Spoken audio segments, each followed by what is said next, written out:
여러분, 세상이 곧 멸망한다면 어떻게 하시겠습니까? 전 생각했습니다. 이 세상을 구원할 사람은 나뿐이다. 전 1955년 한 시골 마을에서 태어났어요. 어린 시절부터 남들과는 달랐죠. 눈이 거의 보이진 않았지만 오히려 그 덕분에 더 깊이 깨달을 수 있었습니다. 사람들은 저를 무시했어요. 하지만 저는 알았죠. 저는 특별한 존재라는 걸. 저는 해탈했고 신과 대화를 나눌 수 있는 경지에 이르렀습니다. 저만이 세상의 진리를 깨달은 신과 연결된 사람이었어요. 그런데 세상은 도저히 저를 받아들이지를 않더군요. 오히려 조롱하고 부정하고 억압했죠. 그 순간 깨달았습니다.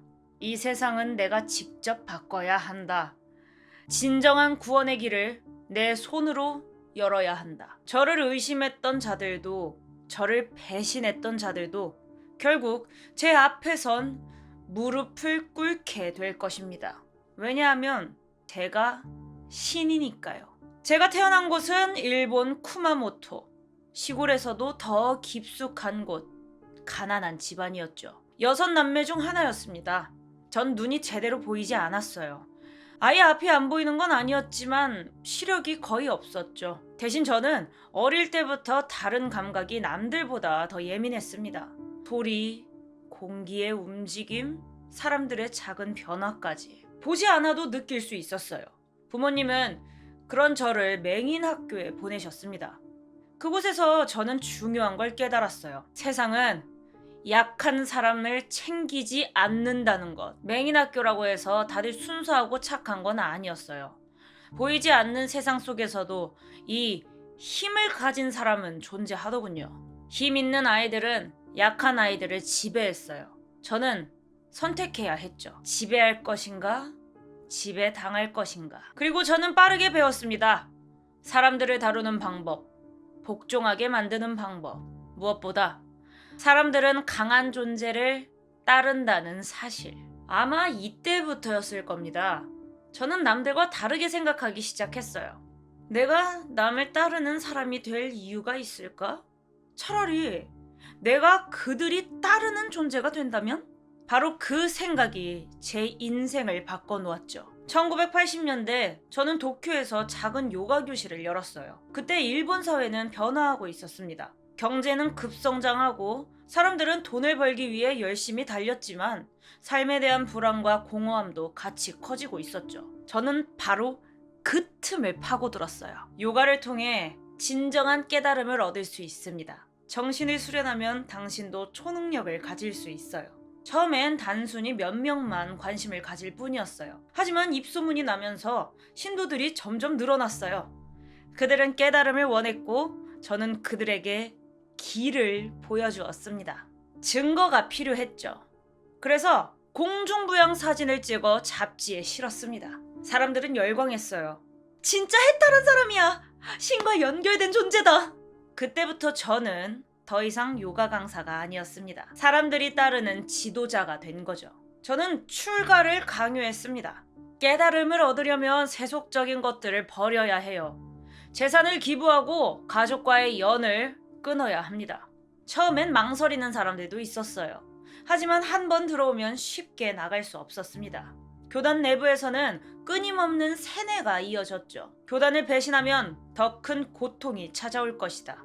그렇게 사람들은 스스로를 가두기 시작했어요.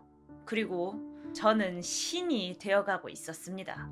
1988년 교단 안에서 이상한 움직임이 보이기 시작했어요. 한 신도가 교리를 의심하기 시작한 거죠. 이거 진짜 해탈이 아니라 세뇌 아닙니까? 교주님이 신과 대화할 수 있다는 증거가 있나요? 그 단순한 질문이었지만 이건 위험한 신호였습니다. 의심은 빠르게 번지거든요. 그를 가만둘 수 없었습니다. 포화해야 한다. 포화, 즉 정화. 우리 교단에서 해탈을 돕는 의식이었어요. 그리고 그 의식은 죽음과 함께 이루어졌죠. 그 신도를 욕조로 끌고 갔습니다. 머리 위로 계속해서 차가운 물을 부었어요. 숨이 넘어갈 때까지. 그렇게 한 사람을 정화시킨 순간 교단은 완전히 달라졌습니다. 이제 죽음은 죄가 아니었어요. 해탈로 가는 과정일 뿐이었죠. 그 이후로 교단 안에서 감히 의심하는 사람은 없어졌습니다. 교단이 점점 커지면서 적들도 늘어났어요. 그 중에서도 변호사 사카모토 스스미. 그 사람은 우리를 끝까지 쫓아다녔습니다. 피해자 가족들을 모아 교단을 공격했고 언론에 나가 우리를 사이비 종교라고 물어붙였죠. 그를 가만둘 수 없었습니다. 사카모토를 포화하라. 1989년 11월 3일 새벽 신도들이 그의 집으로 향했어요. 그런데 문제가 생겼습니다. 그의 집에는 아내와 1살 된 아들이 같이 살고 있었어요. 그날 밤 가족은 모두 사라졌습니다. 이 사건 이후 경찰의 감시가 점점 심해졌어요. 하지만 저는 오히려 확신이 들었습니다. 이제 물러날 수 없었죠. 1990년 이제 더 이상 숨어서는 안 된다고 생각했어요. 제가 직접 세상을 바꿔야 했죠. 그래서 진리당을 만들고 정치에 도전했습니다. 목표는 국회 진출이었습니다. 신도들이 거리로 나가 선거 운동을 했어요. 어린 여성 신도들이 아이돌 그룹을 만들어 홍보도 했어요. 심지어 교단에서 만든 애니메이션까지 배포했죠. 저는 확신했습니다. 사람들이 저를 선택할 거라고요. 제가 일본을 새롭게 만들 거라고요. 그러나 이 결과는 참패였습니다. 득표수 1783표. 배신감이 밀려왔습니다. 이 나라는, 이 사람들은 제게 기회를 주지 않았습니다. 이제 깨달았습니다. 말로는 안 된다는 걸요. 이 세상을 바꾸려면 강한 힘이 필요해요. 그때부터였어요. 정부와의 전쟁을 준비하기 시작한 것. 정부가 우리를 인정하지 않는다면 우리가 직접 움직여야 했죠. 이미 교단은 거대한 조직이 되어 있었어요. 전국에 수천 명의 신도들이 있었고 그 중에는 일본 최고의 엘리트들도 있었어요. 의사, 과학자, 공학자. 이 사람들을 이용하면 세상을 바꿀 수 있었죠. 신도들 중 과학자를 따로 모았어요. 세상을 구원할 무기를 만들어라. 그들은 연구를 시작했고 곧 결과가 나왔습니다. 살인가스, VX, 새 화학 무기. 이제 우리가 먼저 움직일 때였습니다. 혹시 VX라고 아시나요? 단 한 방울만 피부에 닿아도 근육이 마비되고 숨을 못 쉬게 되면서 몇 분 안에 사망하는 신경작용제. 이런 무기를 우리가 직접 만들었습니다. 도쿄 외곽에 비밀 화학무기 공장을 세웠어요. 실험도 했죠. 신도들에게 명령했습니다. 이걸로 배신자들을 처리하세요. 도쿄 한복판에서도 실험했어요. 한 신도가 길을 걷고 있을 때 뒤에서 다가가 VX를 손에 묻혀 목에 문질렀습니다. 몇 걸음 걷지도 못하고 그대로 쓰러졌죠. 완벽한 실험이었습니다. 하지만 화학무기만으로는 부족했습니다. 더 강한 힘이 필요했어요. 그래서 신도들을 호주로 보냈어요. 우라늄을 직접 채굴하기 위해서. 신도들은 관광객으로 위장해 입국했죠. 하지만 가져간 물품은 달랐습니다. 독성 화학물질, 발전기, 소형 포크레인. 호주 반자완 목장에서 살인가스를 이용한 실험도 진행했습니다. 가축들을 가둬두고 그 안에서 가스를 살포했죠. 이게 도쿄에서 사용될 무기입니다. 이 계획이 성공했다면 우리는 핵무기까지 손에 넣을 수도 있었어요. 하지만 결국 정부의 감시망에 걸리고 말았습니다. 핵무기는 실패했지만 우리는 아직 살상력이 강한 무기를 가지고 있었어요. 본격적인 실험이 필요했습니다. 1994년 우리는 도마스모토시를 테스트 장소로 정했어요. 개조한 트럭을 이용해 한밤중에 살인가스를 주택가에 뿌렸습니다. 결과는 8명이 사망했고 600명이 부상을 입었습니다. 이 정도면 충분했습니다. 우리는 이제 확신했죠. 이제 남은 건 도쿄에서 실행하는 것, 그리고 일본 정부를 무너뜨리는 것. 1995년 3월 20일 아침. 도쿄는 그날도 평소처럼 바빴어요. 출근길 지하철은 사람들로 가득 찼고 누구도 몇 분 뒤에 무슨 일이 벌어질지 예상하지 못했죠. 그 시간 제 신도 5명이 각자 다른 지하철 노선에 올라탔어요. 그들의 가방 안에는 투명한 봉투에 담긴 살인가스가 들어있었습니다. 8시 정각 신도들은 신문지에 쌓인 봉투를 바닥에 내려놓았습니다. 그리고 준비한 우산 끝으로 봉투를 찔렀습니다. 봉투가 터지면서 무색무취의 액체가 흘러나왔어요.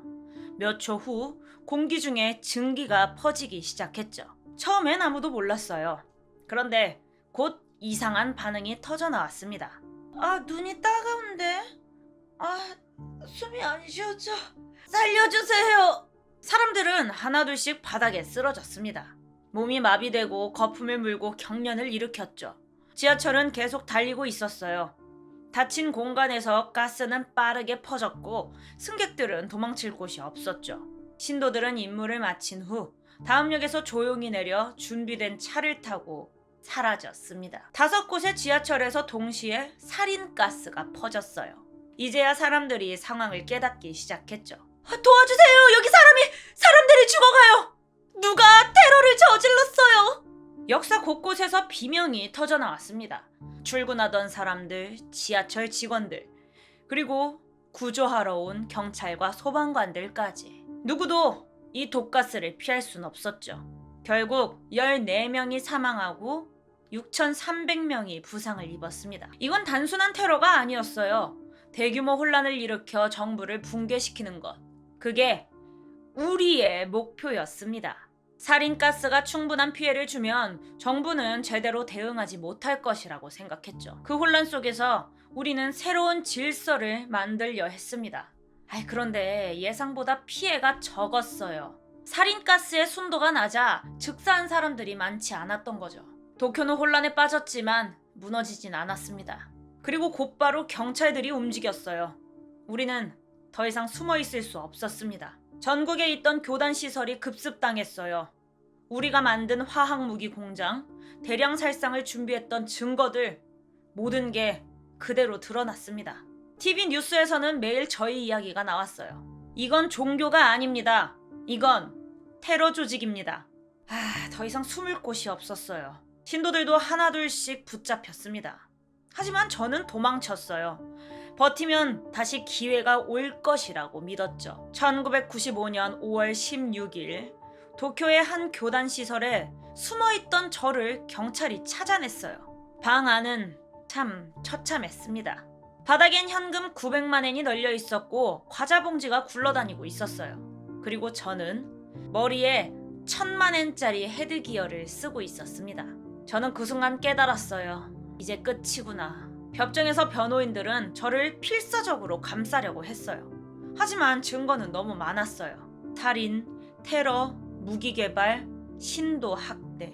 도망칠 방법이 없었습니다.